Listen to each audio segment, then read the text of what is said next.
So Porsha Williams just opened up about her current dating situation. And it's given she'll do anything for a storyline. Just when we thought we could say something nice about Porsha. What in the world? Porsha.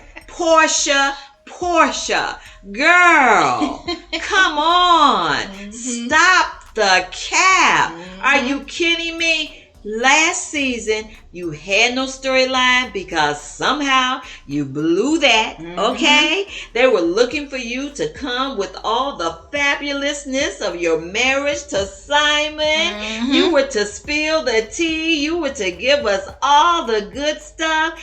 And now, here you are again, stuck without a storyline. And we have got to hear this. Right.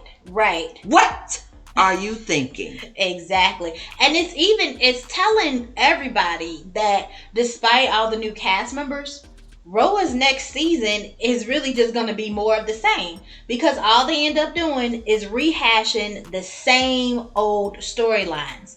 And because this is basically how that whole Kandi drama started. So what happened this weekend, Porsha was at CultureCon in New York, and she was on a panel, or she was giving an interview, and she ended up saying how right now she's currently dating, she's narrowed it down, and he is nice and she is nice. And so everyone in the audience was like, what? And then, somebody screaming, do both. And, people like, whatever, they're going all over. But now it's gone viral that she is dating both male and female. And it's something she's been actually mentioning and hinting at this since before the reunion of last season ended. Right. So she hinted at one when she said about Shamia, she kissed Kandi in the club, Shamia kissed Kandi, they all kissed Kandi, right. All that. And then she did that People article interview where, the one where she's doing the whole scene from Waiting to Exhale with Angela Bassett. Right, that whole scene. Well, she told People that she was looking for someone who could at least make her feel part of what she felt with Simon initially. Yeah. And she said, can she really think to maybe date a woman this time? Can she let go of her boundaries enough to do that? Whatever it was she said. Right. But she's been hinting at this. Yeah, she's been hinting at this, and not only was she hinting at this, then she demonstrated some of this with the Kandi situation. Exactly, because that whole thing started because she was doing whatever in the club with Kandi and wanted to take it further with her and Todd. And Kandi declined. Right. And then Porsha was all in her feelings, still looking some kind of way about Kandi, feeling some kind of way. And then the whole thing started, who said that? And then with the whole Phaedra mess, just lying on people. And it's funny because when she said that he's nice and she's nice, so what, she done went from just husband snatching to now taking a wife with him? Oh, yeah, that was funny. That was funny because that's what I would have thought. It's like, she wanted to do that whole threesome thing with Kandi and Todd. So, the same thing she said to Angela too. When at that dinner at the vault, when she was like, "Oh, I heard something about Charles. He's spicy." And then she looked at Angela, "Y'all do threesomes?" Yeah, she did. Mm-hmm. That's right. Yep. That's right. She said, "Y'all do threesomes." Mm-hmm. Oh my goodness. Mm-hmm. So y'all, Porsha is at it again with all her shenanigans. Okay? Exactly. This girl just won't stop, but you know what? She's getting the bag, as we talked about in our other video. I guess she has to until her little whole skank plan works out with the checkmate video that we did.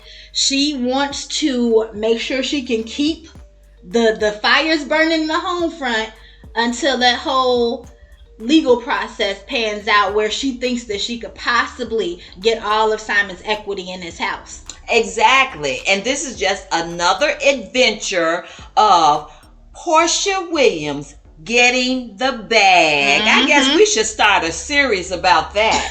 Porsha Williams, number 1, getting the bag. Porsha Williams, number 2, getting the bag. And it will go on and on, because now here we are. She is creating another storyline to get her bag. Right. And it's very interesting because a lot of people were bringing up the fact when she was doing that whole preaching thing many years ago. And, this was something that she had spoken about during the preaching. And when you look at what she was doing then, saying then, and where she's at now, it's such a huge difference between the character of the person that she was, acting then, the way she was acting then versus now.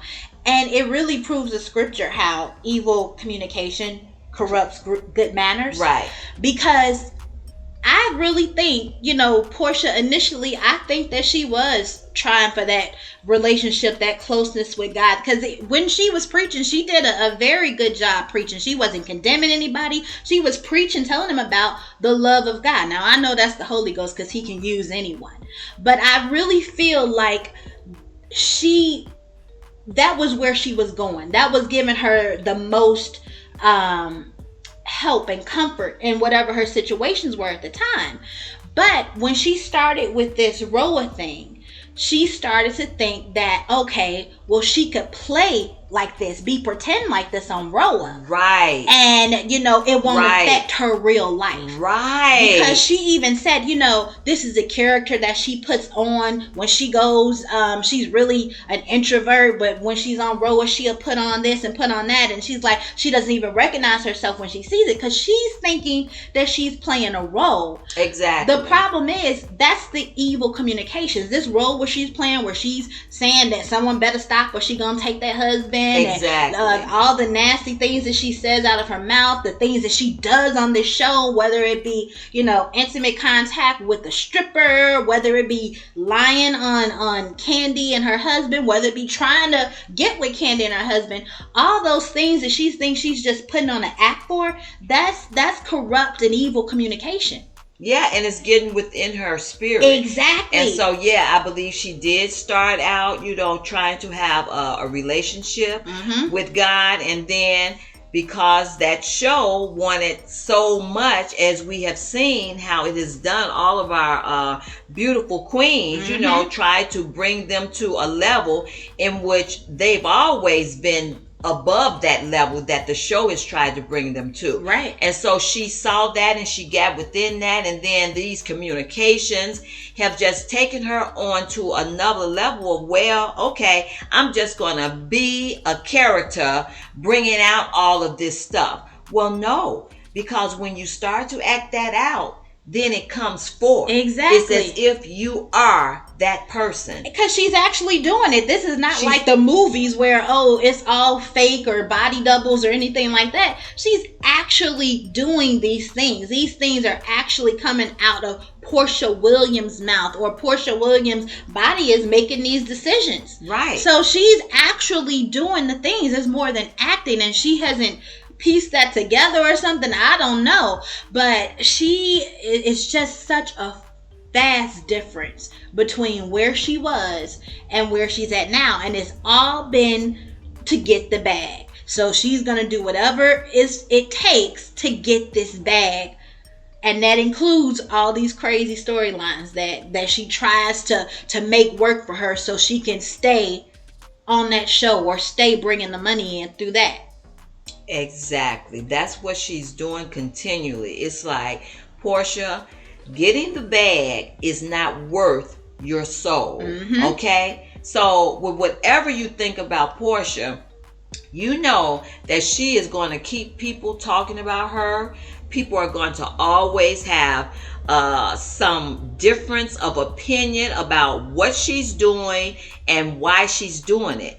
And Porsha, girl, until you truly take control of the real you and what you are really supposed to be displaying out here in this entertainment world, in your real life, you are gonna always be on the treadmill, or that wheel that these little hamsters run on. You know, always on that wheel of, okay, what do I need to do now? What do I need to do to get this bag? What do I need to do? So where is the true accountability of what you say you want to be? Right. And it's such a shallow way of living, just trying to, secure the bag, get the bag. And she even went on to say, when she was talking about who she was dating, she was saying how she's having a very hard time opening up to them because they're not narcissists. So everybody's like, what is that? And she went on to explain that she was talking with someone, and she said how narcissists end up love bombing and, mirroring her and, things like that. But, so, that was a dead assignment. It was. It really was. And she said that, as I thought was so crazy. She said, so she's learned to have to not expect these extravagant gifts, and to be okay with someone calling her out for her bad behavior or whatnot. And it's like, tell me that you're shallow without telling me you're shallow. What do you mean? Exactly. So basically she got mad at the people that she's currently seeing, or she felt some kind of way. She doesn't feel safe enough to open up because they won't give her extravagant gifts. Girl. And they want to call her out when she's in the foolishness or whatnot. So that's basically what she was saying. They are not behaving as she's used to. So she has to recalibrate her thinking to be like, oh yeah, because if they did that, they would be love bombing. So it's okay that they don't give me stuff. It's okay. Goodness. And it's like, girl, she really wants to completely blame Simon for this whole thing and not even think about her own actions, because she is the one who knew that this was a whole married man that she reached out to in the DMs. Because even if there were problems in his marriage, they were not divorced yet. So she makes the first move and probably even made her expectations clear that she wanted, him to be spending all this, and she wanted the allowance from him because he was giving her, I think they said $30,000 a month before they even got married. Right. She wanted the elaborate trips. She wanted all that, but now it's his fault for love bombing her. No. And I just got one thing to say to that. Bye, Ashy. That's it. That's all. All right, let us know what you guys think in the comments. Remember to like and subscribe for more. Thanks for watching.